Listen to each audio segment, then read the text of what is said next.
Hi, എല്ലാവർക്കും നമസ്കാരം. രാഹുൽ സാറാണ്. അപ്പോൾ 8 മാർക്ക് 3 ക്വസ്റ്റ്യൻ പഠിച്ചു കഴിഞ്ഞാൽ നമുക്കതാ 8 മാർക്ക് കിട്ടാൻ പോവാണ്. അപ്പോൾ 8 മാർക്ക് വേണ്ടവരെല്ലാം പെട്ടെന്ന് വന്നോളൂ.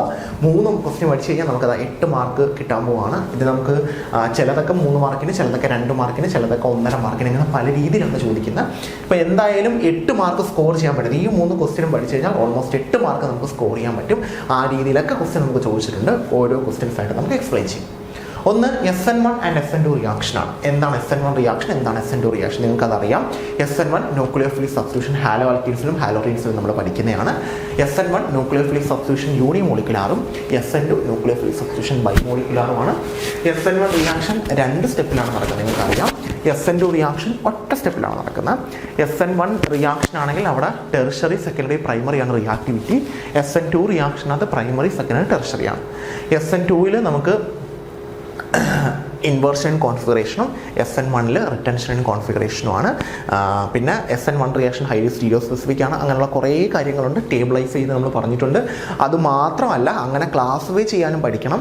SN1 റിയാക്ഷൻ എന്താണെന്ന് എഴുതാനും പഠിക്കണം. SN2 റിയാക്ഷൻ മാത്രം ചോദിച്ചാൽ എഴുതാനും പഠിക്കണം.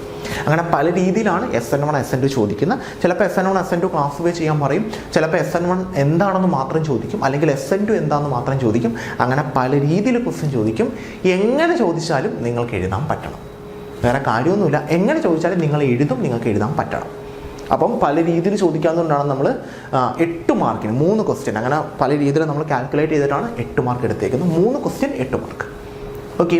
രണ്ടാമത്തത് invert sugar, denaturation of protein and സ്ട്രക്ചറാണ്.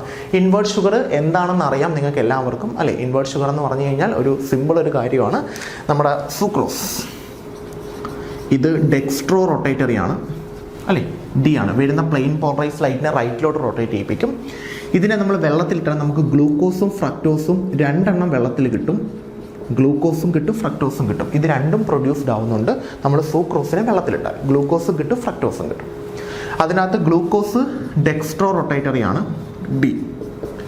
Fructose ലീവോ ആണ്, എൽ. ഗ്ലൂക്കോസ് വരുന്ന പ്ലെയിൻ പോളറൈസ് ലൈനിനെ റൈറ്റിലോട്ടും, ഫ്രക്ടോസ് വരുന്ന പ്ലെയിൻ പോളറൈസ് ലൈൻ ലെഫ്റ്റിലോട്ടും. ഇതിൻ്റെ വാല്യൂ ഏകദേശം +52ഉം ഇതിൻ്റെത് -94 അല്ലെങ്കിൽ +54 മൈനസ് അല്ലെങ്കിൽ +50 -90 ആണ്. ഇത് ഡെക്സ്ട്രോ റൊട്ടേറ്ററി ആണ്, പ്ലസ് വാല്യൂ ആണ്. എന്നാൽ കിട്ടുന്ന മിക്സ്ചർ ഗ്ലൂക്കോസും ഫ്രക്ടോസും ആണ്. അതൊന്ന് ഡെക്സ്ട്രോ, ഒന്ന് ലീവോയും ആണ്. അപ്പോൾ ഈ 2 സൈനും കൂടെ ആഡ് ചെയ്ത് കഴിഞ്ഞാൽ, പ്ലസും മൈനസും കൂടെ ആഡ് ചെയ്ത് കഴിഞ്ഞാൽ വലിയ വാല്യൂ -ആണ്. അപ്പോൾ നമുക്ക് ഇതിൻ്റെ റിസൾട്ടിങ് മൈനസ് കിട്ടും, നെഗറ്റീവ് കിട്ടും. Negative means levo. അതായത് നമുക്ക് ഇത് രണ്ടും ഒരുമിച്ച് വെള്ളത്തിൽ കിടക്കുക. അപ്പം 2ൻ്റെ പ്ലസ് മൈനസും കൂടെ അല്ലേ ഒരുമിച്ച് വന്നാൽ ക്യാൻസൽ ആയി പോകുമല്ലോ. ബാക്കി നമുക്ക് നെഗറ്റീവ് വാല്യൂ ആയിരിക്കും ബാക്കി വരുന്നത്. അതായത് ലീവോ ആണ് നമുക്ക് മിക്സ്ചറിൻ്റെ റിസൾട്ടൻ്റ് ആയിട്ട് കിട്ടുന്നത്. മിക്സ്ചർ 2 എണ്ണം ഉണ്ട്. അതിൽ 1 ഡെക്സ്ട്രോ, 1 ലീവോ. അതിൽ 1 ഡെക്സ്ട്രോയും 1 ലീവോയും ആണ്. അപ്പോൾ 2 കൂടെ മിക്സ് ആകുമ്പോൾ നമുക്ക് റിസൾട്ടൻ്റ് ആരെ തന്നെ കിട്ടും? ലീവോയും ഡെക്സ്ട്രോയും തമ്മിൽ ക്യാൻസൽ ചെയ്ത് പോയി അവസാനം ലീവോ മാത്രമാവും.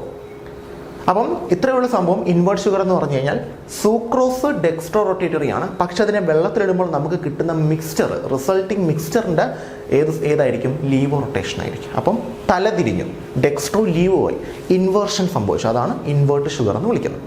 അപ്പം സൂക്രോസിനെയാണ് നമ്മൾ എന്തെന്ന് വിളിക്കുന്നത്? ഇൻവേർട്ട് ഷുഗർ എന്ന് വിളിക്കുന്നത്. കാരണം ഇത് ഡെക്സ്ട്രോ റൊട്ടേറ്ററി ആണ്. വെള്ളത്തിലിട്ടാൽ അത് കിട്ടുന്ന മിക്സ്ചർ ഗ്ലൂക്കോസും ഫ്രക്ടോസും ആണ്. ഗ്ലൂക്കോസ് ഡെക്സ്ട്രോയും ഫ്രക്ടോസ് ലീവോയാണ്. അതിൻ്റെ റിസൾട്ടൻ്റ് ലീവോയാണ്. ഇതാണ് ഇൻവേർഷൻ ഓഫ് ഷുഗർ. ഇനി ഡീനാച്ചുറേഷൻ ഓഫ് പ്രോട്ടീൻ അറിയാം. നമ്മൾ പ്രോട്ടീൻസിൻ്റെ ഫിസിക്കൽ പ്രോപ്പർട്ടീസ് ആയ ടെമ്പറേച്ചർ, pH ഇതിൽ ഏതെങ്കിലും ഒന്നിന് ചേഞ്ച് വരുത്തി കഴിഞ്ഞാൽ പ്രോട്ടീൻ്റെ സെക്കൻഡറി, ടെർഷറി സ്ട്രക്ചർ ലോസ് ആവും. പ്രൈമറി സ്ട്രക്ചർ മാത്രം എക്സിസ്റ്റ് ചെയ്യും. പ്രൈമറി സ്ട്രക്ചർ മാത്രം എക്സിസ്റ്റ് ചെയ്യുന്നതുകൊണ്ട് അതിൻ്റെ സ്വഭാവത്തിനൊന്നും മാറത്തില്ല. പക്ഷേ പ്രോട്ടീൻ ഡീനാച്ചുറേഷൻ നടന്ന് ഒരു സോളിഡ് ആയിട്ടുള്ള മാസ് ആയിട്ട് മാറും. അതിനെ വിളിക്കുന്ന പേരാണ് ഡീനാച്ചുറേഷൻ ഓഫ് പ്രോട്ടീൻ. എക്സാമ്പിൾ എഴുതണം. ഡീനാച്ചുറേഷൻ ചോദിച്ചു കഴിഞ്ഞാൽ എക്സാമ്പിൾ കേർഡ്ലിംഗ് ഓഫ് മിൽക്കും 2 ബോയിലിംഗ് ഓഫ് എഗ്ഗും ആണ്. പിന്നെ പ്രോട്ടീൻ്റെ സ്ട്രക്ചർ. പ്രോട്ടീൻ്റെ 4 സ്ട്രക്ചറുണ്ട്: പ്രൈമറി, സെക്കൻഡറി, ടെർഷറി, ക്വാട്ടർണറി. പ്രൈമറിയിൽ അമിനോസിൻ്റെ സീക്വൻസ്, അതാണ് പ്രോട്ടീൻ്റെ സ്വഭാവം തീരുമാനിക്കുന്നത്. സെക്കൻഡറിയിൽ ആ പ്രോട്ടീൻ്റെ ആ അമിനോസിൻ്റെ സീക്വൻസിൻ്റെ ഫോൾഡിങ് 2 രീതിയിലുണ്ട്. ഹെലിക്കൽ സ്ട്രക്ചറും ഉണ്ട്, പ്ലേറ്റ് ലൈക്ക് സ്ട്രക്ചറും ഉണ്ട്. മൂന്നാമത്തത് ഈ ഹെലിക്കൽ സ്ട്രക്ചറിൻ്റെ പ്ലേറ്റ് ലൈക്ക് സ്ട്രക്ചറിൻ്റെ ഫർദർ അറേഞ്ച്മെൻറ്റ് 2 രീതിയിലുണ്ട്. ഗ്ലോബുലാർ, ഫൈബ്രസും. പ്രോട്ടീൻ്റെ ക്ലാസിഫിക്കേഷൻ ചോദിച്ചാൽ ഗ്ലോബുലാർ, ഫൈബ്രസും തന്നെ എഴുതണം. ഇപ്പോൾ നമ്മൾ പറഞ്ഞുകൊണ്ടിരിക്കുന്ന പ്രോട്ടീൻ്റെ സ്ട്രക്ചറാണ് പ്രൈമറി, സെക്കൻഡറി, ടെർഷറി, ക്വാട്ടർണറി. പ്രോട്ടീൻ്റെ ക്ലാസിഫിക്കേഷൻ ചോദിച്ചാൽ ഗ്ലോബുലാർ, ഫൈബ്രസ്, പിന്നെ ക്വാട്ടർണറി. അതാണ് പ്രോട്ടീൻ്റെ സ്ട്രക്ചർ. ഇതിൽ ഏതെങ്കിലും ഒന്നായിരിക്കും നമുക്ക് സ്ഥിരം റിപ്പീറ്റ് ചെയ്ത് ചോദിക്കുന്നത്. അത് പല മാർക്കിന് ചോദിക്കാം. ഇൻവേർട്ട് ഷുഗർ തന്നെ 1 മാർക്കിന് ചോദിച്ചിട്ടുണ്ട്, 2 മാർക്കിന് ചോദിച്ചിട്ടുണ്ട്, 3 മാർക്കിന് ചോദിച്ചിട്ടുണ്ട്. അതുകൊണ്ട് ഒരു ഇതില്ലാത്തത് നമ്മൾ 8 മാർക്കെന്ന് പറഞ്ഞ് എടുത്തേക്കുന്നത്. പിന്നെ ഡിനാച്ചുറേഷൻ ഓഫ് പ്രോട്ടീൻ 1 മാർക്കിനും 2 മാർക്കിനും ചോദിച്ചിട്ടുണ്ട്. പ്രോട്ടീൻ്റെ സ്ട്രക്ചർ 1 മാർക്കിന് ടേബിൾ പോലെ ചോദിച്ചിട്ടുണ്ട്, മാച്ച് ദി ഫോളോയിങ് പോലെ ചോദിച്ചിട്ടുണ്ട്. പിന്നെ ഇങ്ങനെ ഫിൽ ഇൻ ദ ബ്ലാങ്ക്സ് പോലെ ചോദിച്ചിട്ടുണ്ട്. അല്ലാതെ പ്രോട്ടീൻ്റെ സ്ട്രക്ചർ മാത്രമായിട്ട് എഴുതാൻ 4 മാർക്കിന് ചോദിച്ചിട്ടുണ്ട്. അങ്ങനെ പല രീതിയിലാണ്.